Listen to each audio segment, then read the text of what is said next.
Oh, everyone's on video.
With Governor Lamont's Executive Order Number 7B, which permits municipalities to conduct public meetings virtually.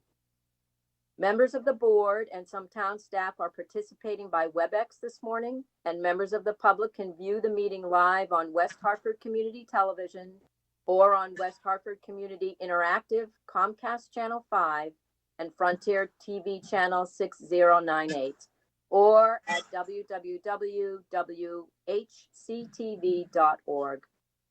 The meeting is also being recorded for on-demand viewing, which will be available on the town website. Because of this virtual format, there are some special rules and procedures that I need to cover before I begin. First, I ask all participants to please mute your devices when you are not speaking. If you wish to be recognized, please raise your hand and I will call on you in the order I see hands go up. If you are participating via audio only or I do not call on you and the debate is ending, then please unmute your phone and let me know so that I may recognize you. And I may need some help with that because my screen doesn't show everybody at the same time. Second, main motions will be made by me and no second is necessary. We will proceed immediately to debate. These include motions to adopt, receive, or approve business items.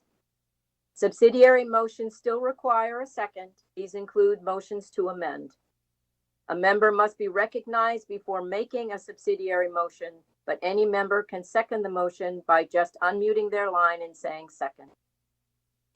Third, pursuant to Executive Order Number 7B, all speakers must state their name and title every time you speak.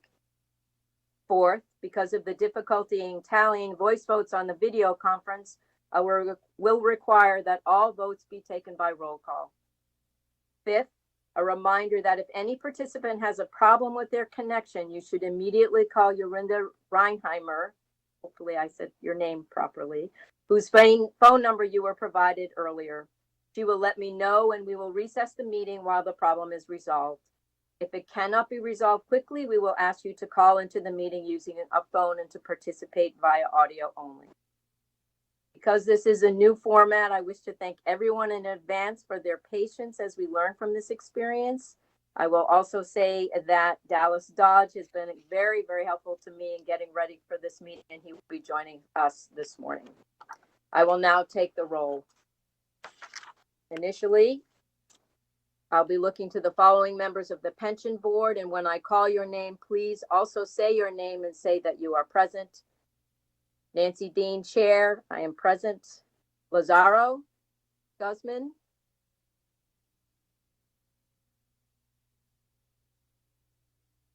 Lazaro, can you hear me? Present. Thank you. Eric Halpern. Eric Halpern, present. Thank you. Alan LeBeau. Al Lebo, present. Thank you.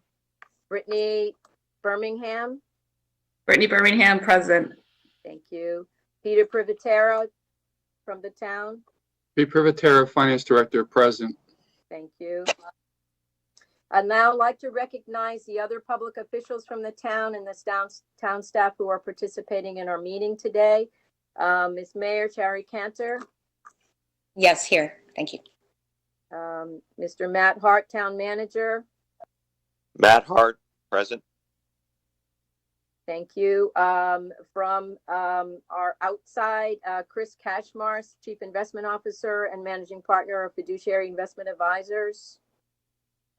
Chris Kachmar, present. Thank you. From the town, Rick Ledworth, Executive Director of Human Resources. Rick Ledworth, present. Thank you. Lee Gold from Town Council. I don't think I've seen him sign on. Has he signed on? No. Okay.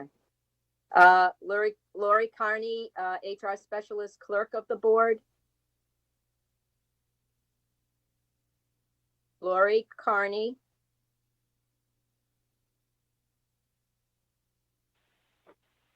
Lori Carney, present.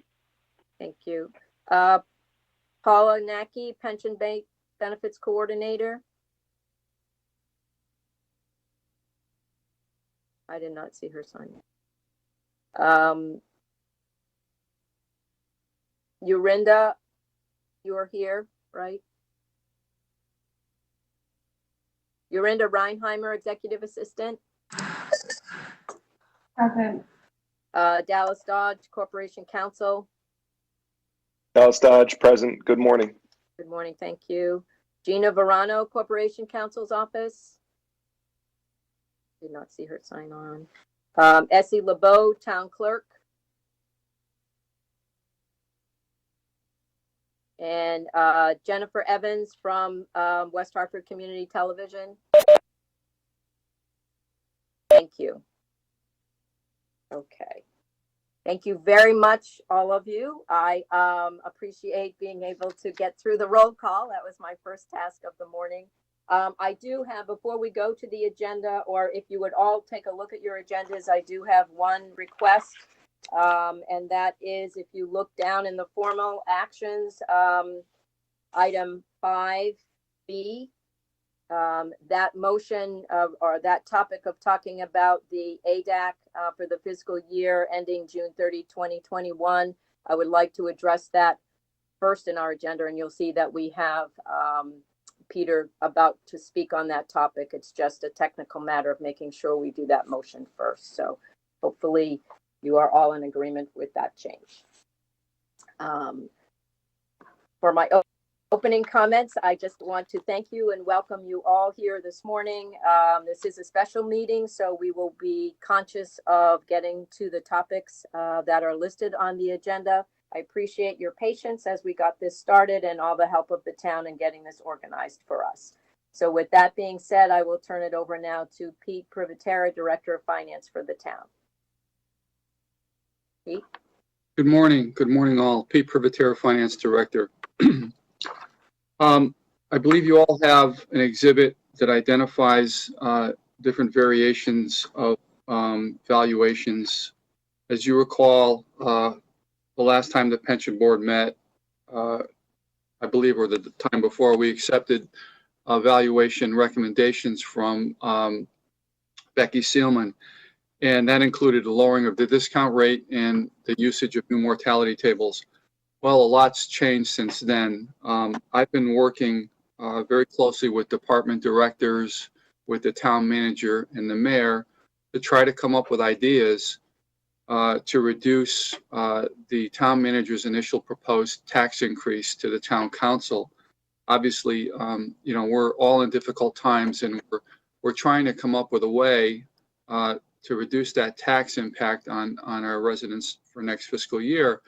So I've been looking at everything, and one of the areas I looked at was ADEC for next year, I contacted Becky Seelman and I asked her, since part of our ADEC calculation, valuation calculation, was to implement the full mortality table for next year, I asked her to take a look at what would happen if we used a blended mortality rate. We blended that in over a couple of years. We had a conversation about that, and she told me that a lot of her clients were doing that. So this was one option to mitigate that increase. So basically next year, we were looking at a $1.1 million increase on our pension contribution, our actually determined employer contribution. If we kept the same assumption on the discount rate, but we used a blended rate for the mortality tables, that $1.1 million increase would drop down to a little over $200,000. There would be roughly $889,000 potential savings. And that savings could be used as a reduction to mitigate any proposed tax increase for next fiscal year. I was asked by the chair just to provide some different options. One being what would happen if we dropped the discount rate to 6.875%? What would happen if we dropped the discount rate to 6.75%? Obviously, we would have savings in either category, as you can see, but I think this is we're in unprecedented times here, and we're trying to do everything that we can to mitigate any tax increase for next fiscal year. So my proposal to the pension board is to look at the second column, where, the column where we're using a blended mortality table, and that would allow us to reduce our pension contribution by about $889,000. And obviously that'll help us when we're trying to put a budget together next year, and it'll certainly mitigate any tax increase impact on residents. And I'm sorry, that's the third column. So I'd be happy to take any questions or discuss any components of it at this point.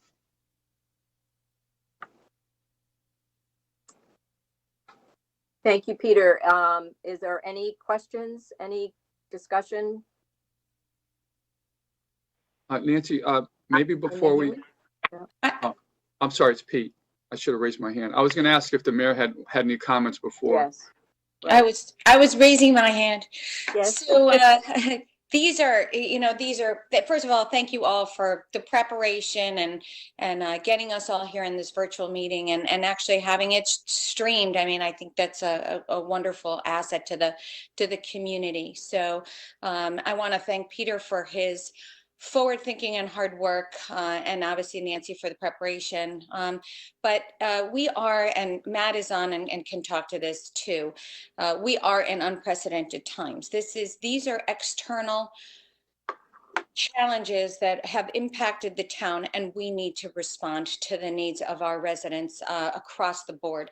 Not only are we in we're in a health crisis, and we need to respond to a health crisis, and we provide paramedic service to our residents, and we do need to be able to make sure that we're meeting the needs and the health crisis part of this, of this pandemic, but also the economic crisis that we're in. That businesses are shuttered, and our many of our residents have been impacted, either lost their jobs or furloughed, reduced hours, and we need to respond to that. So we want to remain as fiscally responsible as we can, yet be very, very mindful and understand that we need to make every change possible under our control to make sure that we can navigate our way through this crisis as more unknowns become known. We don't know where we're going and how long this is going to last yet. And what the ultimate impact of our community will be. It doesn't look like we're going to be getting any aid from the federal government in the near future for us. So we've got to figure this out on our own. So I want to really thank Peter and our actuaries for helping to strategize in a way that can still keep this plan healthy and be responsible, but for the long term. And we need to keep chugging along. So I want to thank. I really want to. I hope that the pension board understands that by preserving the ultimate health of the town and balancing all of the incredible needs that we have right now, this will be the long-term best decision of the pension plan. And so I again, I thank you. Even well, happy to take any questions.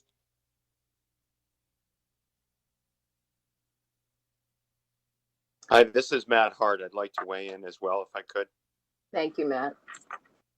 Yes, good morning, everyone. I'd also like to thank you for your time today.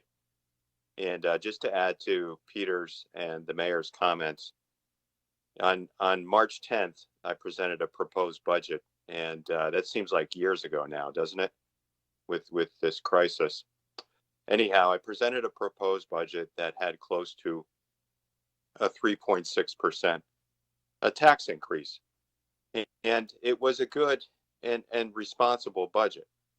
However, the world has changed significantly since then.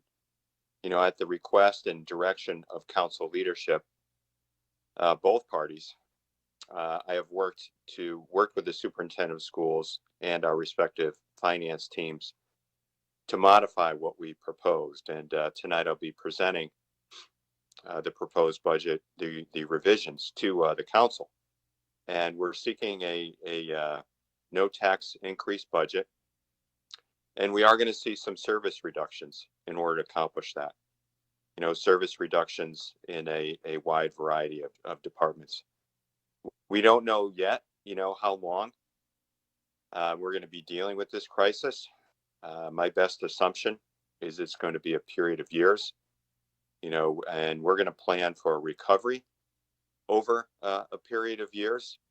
But we've got to be very careful in how we manage the tax burden on our property taxpayers, many of which that have been profoundly impacted by this and will be in the future.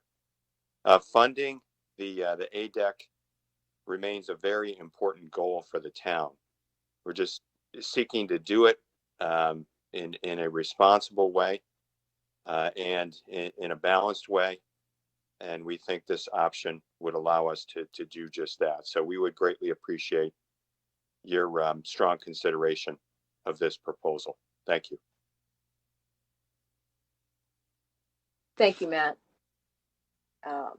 In the process as laid out at the beginning of the meeting, it is I who have the ability to make a motion, and I will do that now and then open for discussion.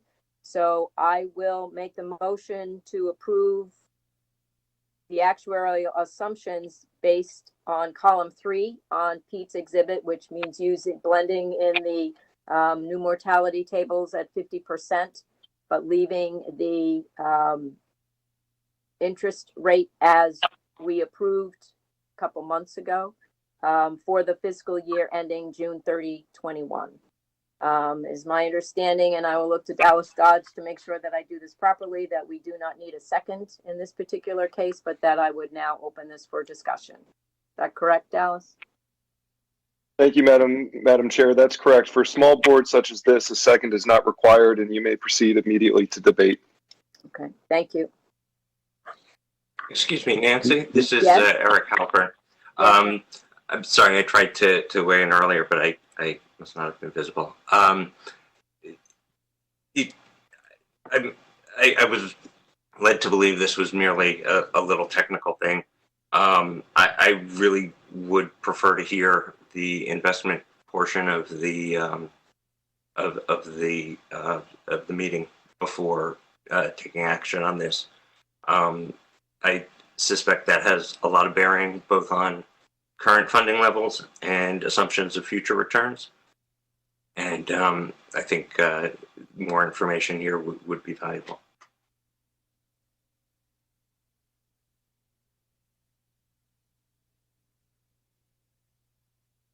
I would like to continue talking about this topic right now. We do have time on the agenda for the investment portion, but this is a critical item and we are open for discussion now.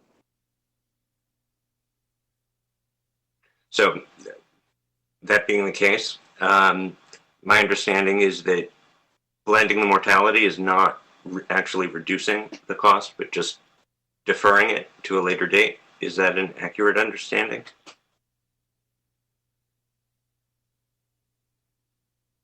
I believe, and I will look to Pete to clarify this, but it is to blend in the new mortality tables over 2 fiscal years as opposed to absorbing that change all in 1 fiscal year. And to answer Eric's question, yes, it is deferring a liability. But I just want to add that what I failed to mention earlier was the fact that I'm hoping this is a short-term correction that we're making now, because we are still going to pursue the issuance of pension obligation bonds, assuming the market, is still viable. And if we do move forward, I mean, we're all trying to catch our breath here, but if we do move forward and issue pension obligation bonds within the next year or so, even 6-7 months, then this would, I'm assuming this would be kind of a moot point.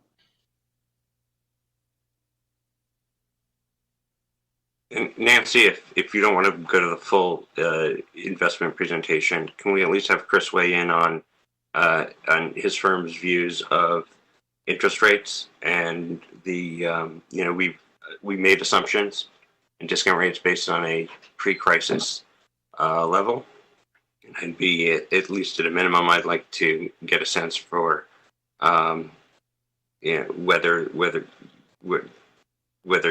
those rates are still we'd made an assumption of about 0.8% beyond market rates, and whether he continues to believe that assumption is valid. I would like to recognize Dallas Dodge. Please, did I see you raise your hand, Dallas? Yes, thank you, Madam Chair. This is Dallas Dodge, Corporation Counsel. I may have been guilty of this before as well, but I just want to remind the folks participating that under the Governor's Executive Order 7B, you need to identify yourself by name every time that you speak, and also identify your position with the town or with the board. Thank you.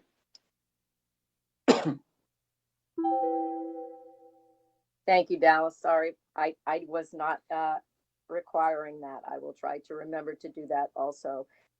Regarding your request, Eric, it is not my intention to not have Chris speak at this meeting. He did prepare the materials, but we did want to get to this particular topic as quickly as possible. I will open it up to answer those questions directly. However, we do have a motion on the table and we do need to continue discussion and to bring that motion to closure. So Chris, with that, would you be able to come into the meeting?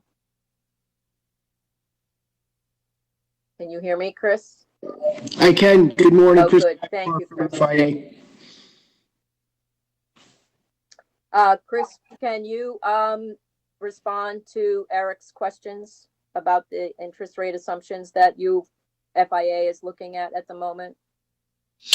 Yes, certainly. So I think if folks remember at our meeting in the fall, we had run the existing portfolio through our optimization software. And if you remember back at that time, the modeled baseline annualized return assumption was 6.37% to be precise. As we sit here this morning, we have somewhat recalibrated our return assumptions. Those have come down a bit, as you might expect. We can talk to the markets in greater granularity when appropriate this morning, but we have brought those assumptions down a bit.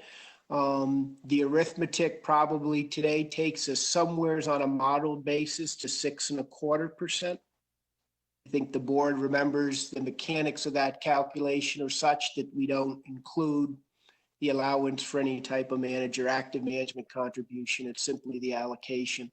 So 6.25 would be kind of a best guesstimate as to where we stand long-term run rate in terms of expected return for the portfolio.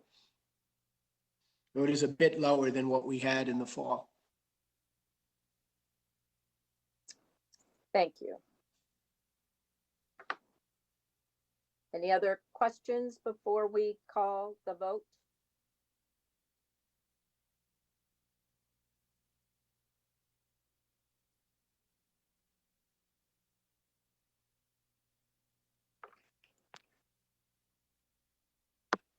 Just looking. Okay. Hearing no other questions, I would like to take a vote on the motion that's on the table, which is to approve the recommendation to blend in the mortality rate at a 50% rate for the fiscal year June 30, 21. I will now call the vote. Lazaro Guzman, how do you vote, please? And please say your name when you give your vote.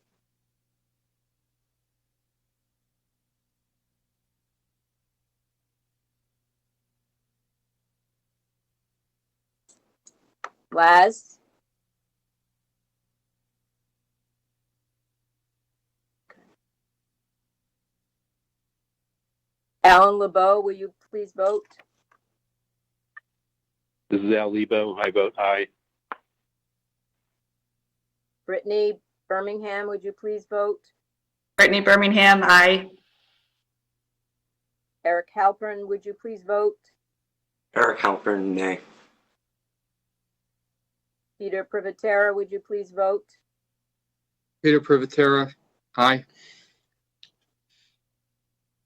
Lazaro, are you here?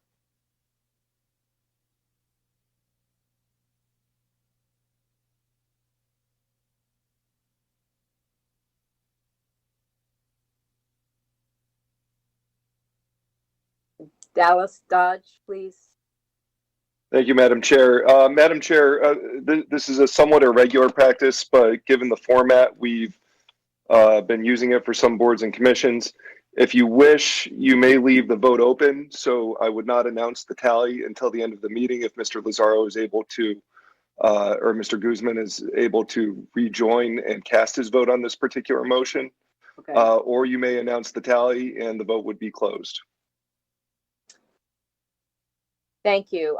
Something just popped up on my screen that said that Lazaro voted in favor. Did anyone else see that, or is that you all saw that? Okay. And I will vote in favor, so that I would say the vote is 5 in favor, 1 against. So the recommendation to move to introducing the blending mortality over 50, blending the mortality table over 2 years passes. Thank you very much. Then Peter, I had also asked Peter to, and this is again in anticipation of looking at what the portfolio looks like as we will be doing with Chris. And there was a write-up in your materials for this morning that talked about the cash flow forecast needs for the town of West Hartford pension plan. I did ask Peter to take a look at that for us and look both for quarter ending June 30, 2020, as well as for the first quarter of the new fiscal year. So I think you have that in your material, but I would ask Peter to speak to that right up now. Peter?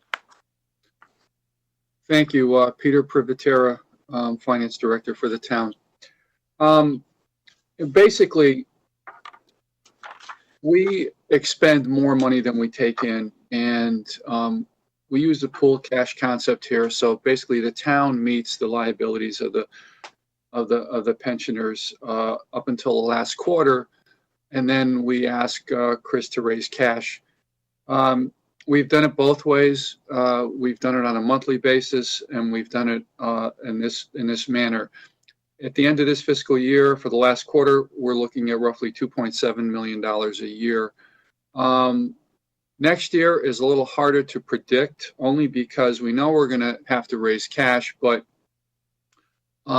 with respect to the town's cash flow position, with the governor's executive order on the deferral of tax payments and the low interest penalties on deferring to pay your taxes, we're not quite sure what our cash flow is going to be.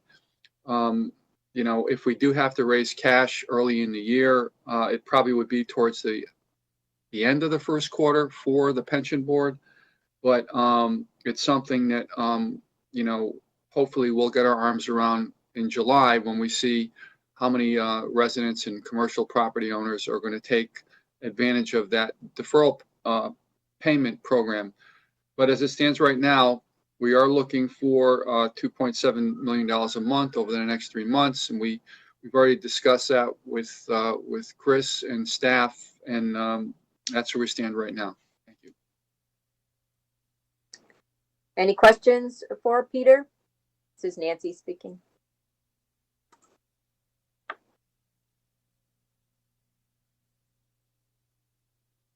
All right. Hearing none. Thank you, Peter. Then I would like to, again, this is Nancy Dean speaking. I would like to turn the matters over to Chris Kachmar from FIA, our investment advisory firm. I know Chris has been aware as we look at the portfolio that has been sent out of evaluating the current allocation and keeping in mind the need to raise cash over the next few months. So with that, I would like to turn things over to Chris, please. Good morning again, Chris Kachmar, FIA. And if you would, in the materials that were disseminated for the committee, if you were able to make your way to the matter at hand and scroll down to, I believe it is page 15 of the materials, you should see there an updated balances exhibit for the pension assets as of April 15th. So they're fairly topical. And you do see here, I think, something we talked to a bit at our last meeting, probably no surprises to the board, that given the circumstances in the market and the greater downdraft in equities calendar year to date, versus fixed income, that we find the portfolios, as you can see there, or the portfolio rather, excuse me, nominally overweight fixed income at the expense of equities, of course. You see that exhibit there. We began the year with $226.1 million. The portfolio as of the 15th, you see, was a little bit shy of $202 million. That's a downdraft somewhere on the order of 10%, which is about what markets have done year to date after the horrific downdraft in Q1. I think, as everyone knows, particularly acute in March. Markets have recovered and stabilized somewhat, and you see that effect in the portfolio. So I think to the task at hand and to the question to the board, logic would, I think, dictate sourcing the near-term liquidity that Peter mentioned directly from the fixed income portfolio at the need of $2.7 million a month. I would suggest to the committee, given how fluid, or the board rather, excuse me, how fluid the situation is, and the extent to which markets continue to display some volatility, that it would probably make sense to do this in a stepwise manner, and just have the opportunity to check in at each raise period, as opposed to doing it all in one fell swoop. But I think absent that consideration, you do see there at about 33% fixed income actual balance versus a target of 30%, our natural source for the liquidity would come from a combination of the fixed income strategies. And I think that was the thought that we had in working with Peter and town staff, but certainly would welcome any questions from the board on that front.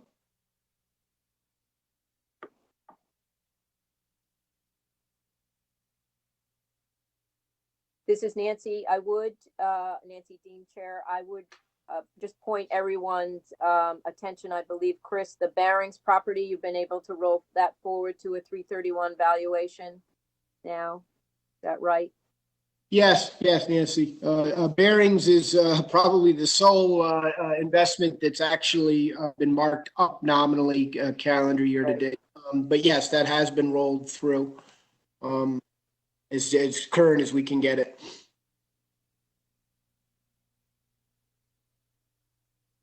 This is Eric Halpern. Chris, can you speak to approximately how much of the portfolio you'd recommend reallocating to cash, and specifically how much of the fixed income portfolio? Yeah, so I think I would start, Eric, to the need at hand, right? That it's $2.7 million times 3, right? We need between the end of the fiscal year. I would think that the directive would be $2.7 million coming proportionally from the Vanguard total bond and the MetWest total bond, respectively, to that $2.7 million raise each month. To the extent that the board's comfortable with it, we would be inclined to work with Peter and revisit those balances at each need point toward the end of the month, just because the markets are so fluid and circumstances remain somewhat volatile. So I think that the question would be to raise simply what is needed between now and the remainder of the year. I think the arithmetic on the current balance, right, a $2.7 million raise is a bit north of 1%, but it does, in a broad sense, kind of address that 3% overweight that you've got in place today, and would kind of naturally bring us back down into the target weights, all other things equal. Hi, this is Eric Halpern. Did I understand right? Is it 2.7 million a year or 2.7 per month? Per month.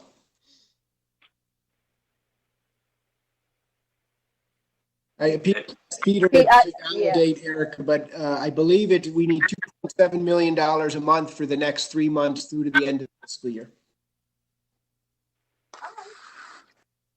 This is Nancy. Pete, maybe you want to step back and go back to the write-up as to what how you do the cash forecasting on a monthly need basis.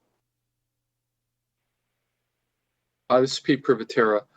So basically, we project out what we're going to need for the year. Since we do use the pooled cash approach here, basically the town will pay the liabilities on a monthly basis up until usually around the last quarter, when we need to raise cash so we can balance out the books here. So basically what we're saying is that our estimate at this point in time is that we're going to need $2.7 million per month for the last 3 fiscal months of the year. And next year, as I said, I'm not sure what our cash flow is going to be here. If we can support it as we did this year, we might not be able to. So we might have to look at things a little differently next year, depending on how many people take advantage of this tax deferral program that the governor's authorized. Did that answer your question, Eric? No, not really. Because if I take 2.7 each month for 3 months, I come up with something more like over 7 million, and not 2.7, which, if I'm doing the math right, is liquidating about 10-11% of the fixed income portfolio. Yeah, so I actually clarified, Eric. It's Chris Kachmar, FIA again. So I should have clarified better than I did. I apologize. So I think the thought would be on the first take for this forthcoming month, it appears that we would source from fixed income exclusively. The benefit of having a relook, if you will, at each subsequent 2-month period for May and for June's need would allow us to come back to the full portfolio and see where balances are and what's transpired in the markets in the interim. And we would look to source accordingly. I think as a reminder to the board, right, the general metric has been sourcing from overweight positions where we readily can. So that's my fault. I apologize, but just to clarify to your math, if that makes sense. And if we don't, and if the 2.7 estimate isn't enough, where would the cash come from?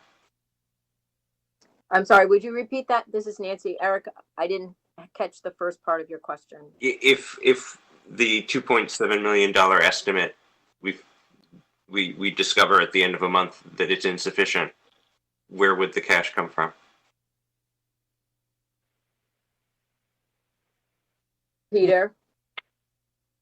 I think, although I would speak here, if I'm correct, I think that the 2.7 is a known number in terms of what you need to fund your payments. Is that correct, Peter?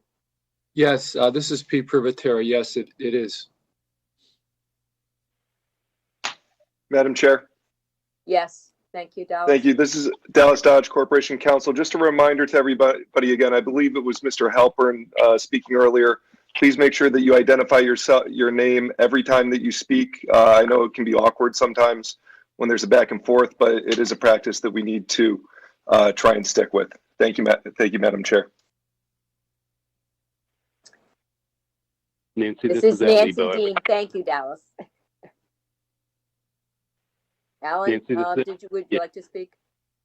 Yeah, please. Thank you. This is Al Lebo.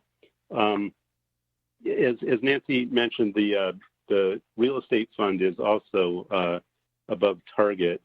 So, Chris, did I understand you correctly to say what you're suggesting is for this month, $2.7 million would come proportionally out of the two fixed income funds, that for the next 2 months, we would then look at the current allocation versus the target allocation and consider taking money out of the real estate fund as well to keep those balances similar or to keep the current allocation versus the target allocations as similar as possible.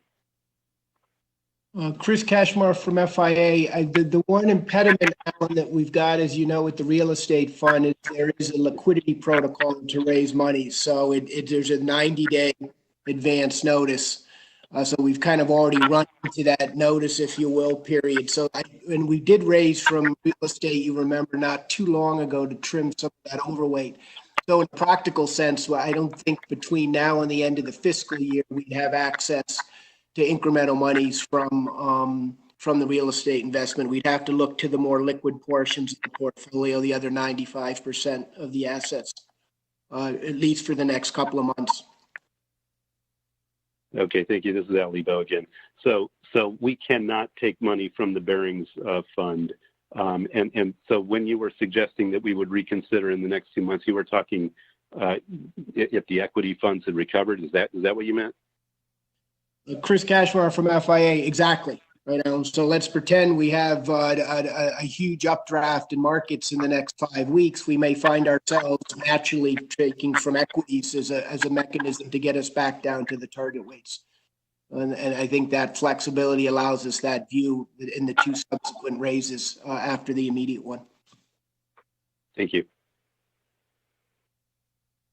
This is Nancy Dean. I would just like to clarify that the 90-day notice requirement on the liquidity on the Barings Fund has been known for a long time. It's not that we cannot liquidate any portion of that as we did earlier this year or late last calendar year, perhaps it was. But that we've known about that 90-day queuing period for some time. If I may, Mrs. Chairman, Chris Kachmar from FIA again. Yeah, that's where that is just a protocol of the strategy, I think, as everyone knows. It's no evidence of stress or anything unusual. It's just the way we've always had a raise out of that fund, given the nature of the investing that's done there. Thank you, Nancy. This is Aliba, and that's all understood. I just was trying to understand Chris's earlier comment, Right. and that's clear now. Thank you.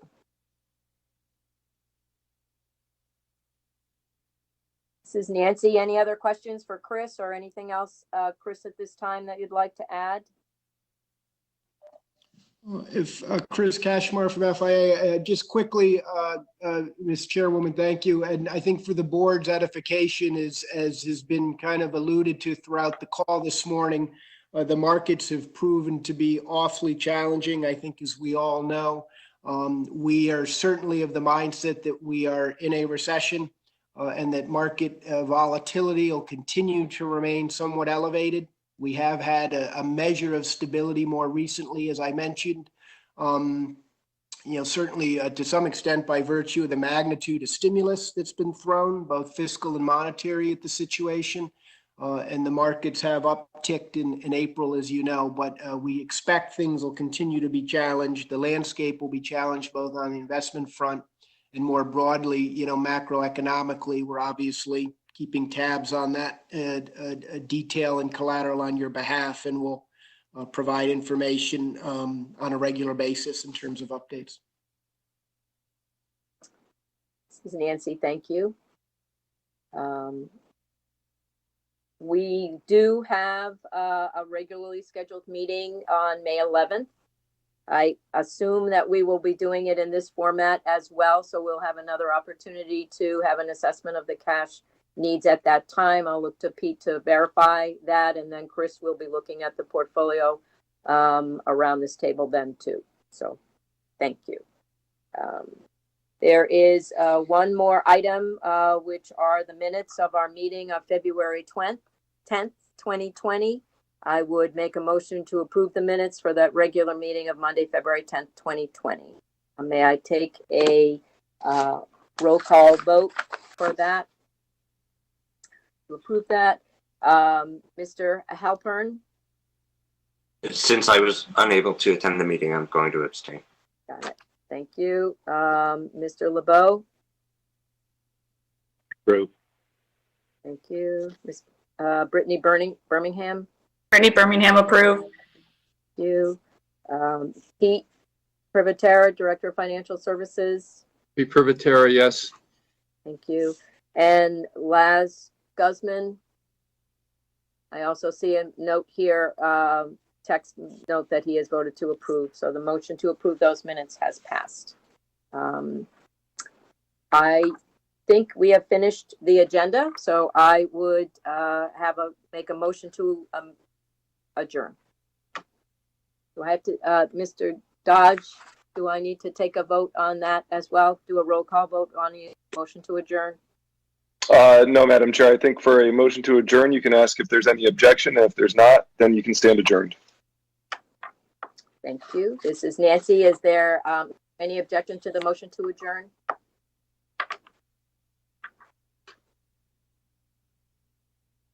Then I would say we stand adjourned. Thank you all very much for helping with this meeting. And in May, we'll probably be able to do it a little bit smoother. Thank you very much.